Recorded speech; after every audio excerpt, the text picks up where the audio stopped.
Hi everybody, welcome to Game of Thrones Academy. Hi Itamar. Hello.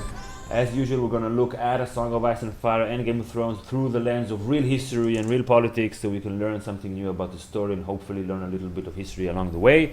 And stay tuned for our bold prediction later in this video. So today we're going to talk about Mad Kings. So let's start with the Mad King, Aerys Targaryen, the second and the last of his name. So the Mad King, we meet him after he was dethroned and and killed by the Kingslayer, Jaime. He was very mad and paranoid, right. and in his later years was very violent and cruel and sadistic. And stupid also. Stupid. He neglected himself physically. Right. Having cut his hair and fingernails. Yeah. He is basically the reason why we as readers don't want to see another Targaryen at the throne. Right. Daenerys herself even says that when a Targaryen is born, that you flip a coin. Right. And sometimes he comes crazy, sometimes he comes normal. And Viserys also And was Viserys, crazy. Was a mad pretender. So that's a powerful argument. That's so we start that way when we think, okay, the Targaryens and this Mad King, that's dangerous. But later on, it becomes a little bit more complicated. Yeah, a lot more nuance. Also, Jaime, he tells us that the Mad King wanted to burn the entire city. He started like a promising king. Very handsome, very charismatic, very brave.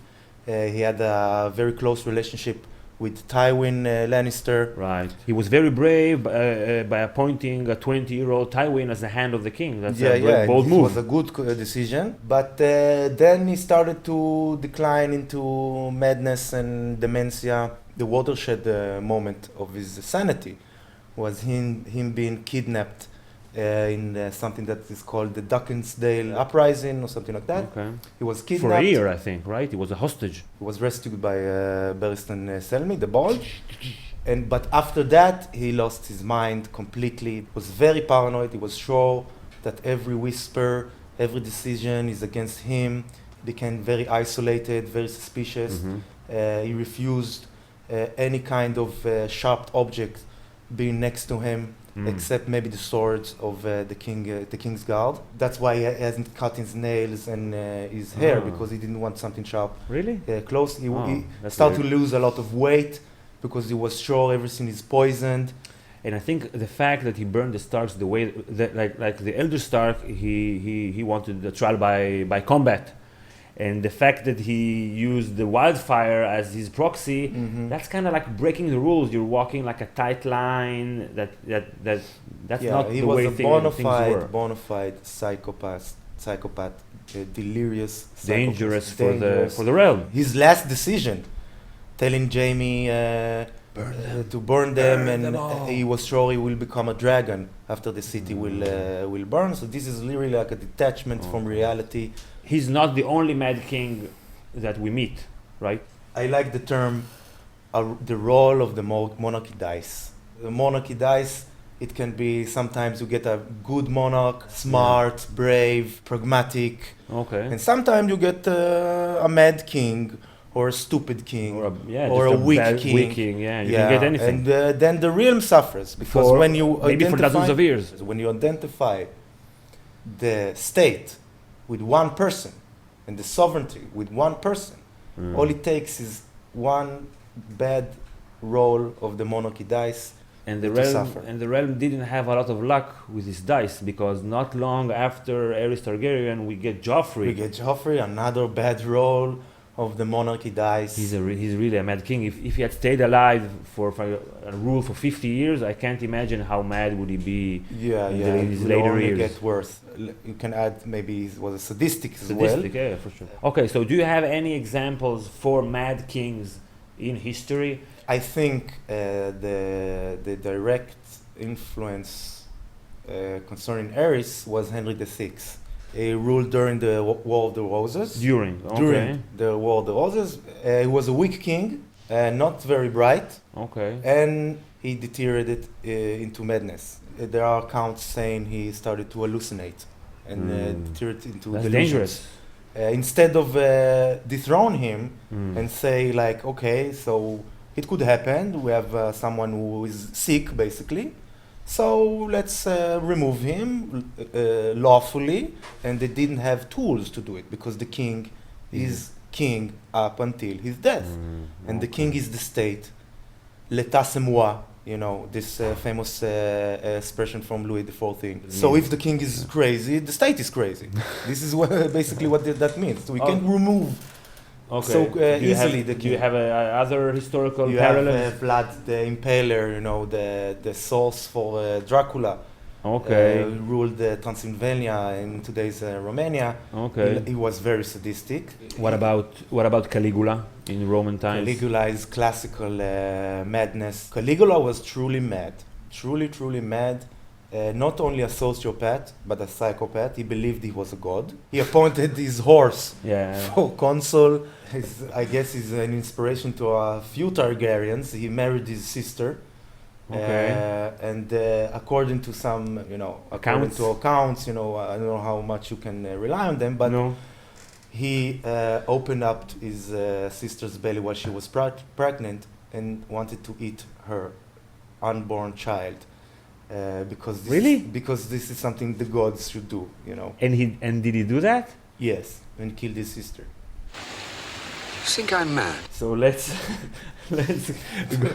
try in a little lighter subject. Let's talk about mad kings in more recent history, like Stalin. Stalin famously killed before the Second World War all his top command branch, all the generals, most of the big generals, and he was paranoid that everyone was out to get him. And all his killings made the Russian army not as strong and led to like 20 million casualties during the war against Germany. I don't put Stalin in the same category as Caligula or Ares II. Okay, what about Putin with Ukraine? That's like so irrational. He goes into Ukraine and doubles down when all the West is against him, and now we see the results. The Russian economy. Putin, it's too early to tell how much successful or unsuccessful he is with his moves, but never mind that. I don't consider both of them as mad kings. Why? They're not 100% rational. No, they are not 100% rational. Like every human being is not 100% rational. But Stalin had a very good reason to be paranoid, because he was a revolutionary, and in order to establish his power, he needed to break a lot of eggs, like he said, in order to. But he broke way too many eggs. Yeah, but it was his decision makings, and I can say the same about Putin. Their decision making wasn't in this system of logic that I am this sort of grandiose figure from mythology and prophecy, that I can do whatever I want and the reality will conform with me. No, they reacted to a certain reality, like Putin, you say. Like his moves now, after he doubled down, are very rational. He's trying to get away from this situation in the most positive way for him.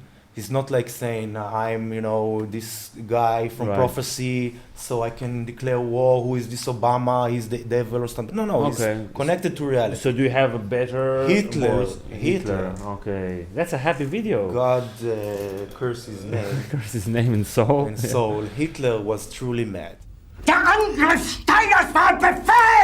His thought process and decision making, seeing himself as this mythical figure, like Barbarossa Reborn, this ancient German king. He talked about 1,000-year Reich. His place in history as this fuel, this messenger from the gods. He was a gambler. His process of decision making, like invading the Rhine and later annexing Austria and annexing the Sudetenland, and then invading Russia, invading the Soviet Union. With the same rationale of I'm this unstoppable force. Now is the time of the Aryan nation and the Aryan people to control the world. So this is truly a mad king. So a mad king is a king who is totally irrational, and he has something. He sees himself as something other than just a very powerful and successful human being with smart, whatever, sees himself as something else. Like Something out of a different. prophecy. And he's not calculating his moves like pro and cons, Mhm. and considers doesn't consider the He consequences. doesn't necessarily want to enlarge his power on the expense of others, but he sees himself as a history changer, as a mythical, as a the one or something like that. Like the Mad Messiah. King Aerys thought he would be a dragon. Mhm. And what about Joffrey? Did he have? Joffrey died too young, but what would have prevented from him to someday read a book and say, "Hey, I'm this guy, I'm this Azor Ahai. Well, yeah, of course, why not? No one can stop me." Right. And right. and who will I say, won the war. Yeah, who will say, Joffrey, hey, come on, man, you're wrong. His mother, come on. No one will Okay. say something like that And to him. do we have Mad Kings today? You have, unfortunately, Kim Jong-un. They will hack this channel, Itamar. Don't say it. And They're their also grandfather. gods. They're gods. Yeah. And he doesn't poop. That's part of He the. scores 300, he bowls 300 every time. Every time. Every time. And he looks at things. There's this Tumblr, Kim Jong Un looks at things. Yeah, he's mad. He's mad. He looks mad also. Okay, so this is a good time for this video's bold prediction. What do you think will happen to Mad Kings in the story? Daenerys. Daenerys, our beloved Daenerys. Our beloved Daenerys. We Sweet really love her. Daenerys. Sweet Daenerys. She will be the next Mad King / Queen. Ma? What? Mhm. Daenerys will be a Mad Queen? I think now she's in the process of declining into madness and dementia. Unfortunately for her, she needs help. She needs a good treatment with a psychology and some pills, some And chillax pills, chill and there's pills. this Quaith who tells her, you're a dragon, you don't build, Yeah. you destroy. You Oh my destroy. Now goodness. she's with the dragon eating raw meat and stuff. And a dragon, that's not a sane creature, a dragon. Hi, Sophie. You're sane. You're sane. Maybe George R. R. Martin is telling us something that we are rooting for Daenerys automatically, because she has dragons and we love her. And she has a she's point of great. view. She has a point of view. She's brilliant. She's beautiful. I really love her. But he inserted certain characteristic inside of character, like this waking up of the dragon. What is this dragon? You don't want a ruler dragon. Yeah. What is this dragon that can wake up? This is like his madness, his her anger management problems. yeah. Let's look about it realistically. Yeah. It's not this. She has this contained rage inside of her that can burst in every minute. And kill everybody. She can drink a glass of wine and then her psychopathy will erupt. Okay, ooh, And- that's scary. And another thing Okay. that maybe she's not aware of that at the current moment in the stories, but Okay. she's part of a prophecy. So someday, I don't know, Tyrion or someone else will say, hey, yeah, you are Azor Ahai, you are the prince that was promised. And you're, yeah, of course. Right, wow, So we need to be careful. that's with a someone recipe like that. for you put all these things together. So Do you think we'll have Mad Kings in the future? I think that the story needs to lead to an end of the role of the monarchy dies. How? The monarchy dies will still, I think there will still be a Okay. monarchy, But but there will be establishment in the Seven Kingdoms and Westeros that will limit the power of the monarch.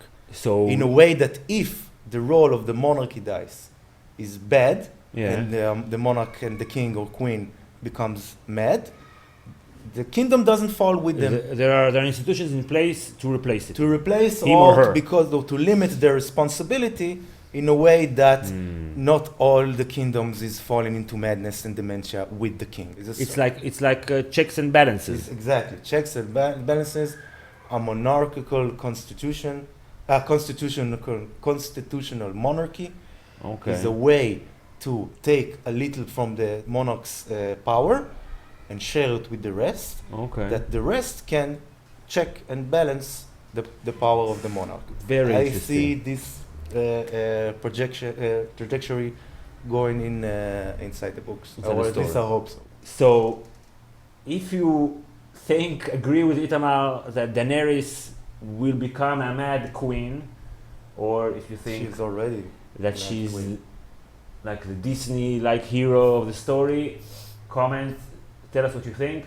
If you enjoyed the video, of course, click like, and be sure to check out our new Facebook page and Twitter account here, somewhere here, and click subscribe to get our next videos, and we'll see you next time. Bye everybody.